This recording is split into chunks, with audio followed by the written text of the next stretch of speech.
Here is the processor we're going to use. The Intel Core i5 unlocked. Here's the motherboard box. Here, open it.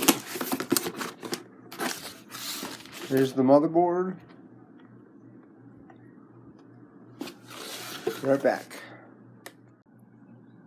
And we got the standoffs in there already over there. There.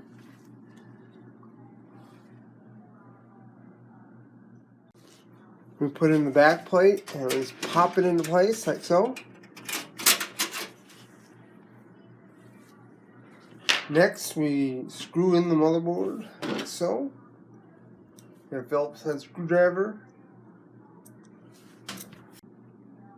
Here's the processor. I'm going to stick it into the slot right there. Right back. Alright, this lever here, we push down and it'll release. Take this, that up there. Follow where the arrow goes, or the notched end. On here and in the processor, so that's right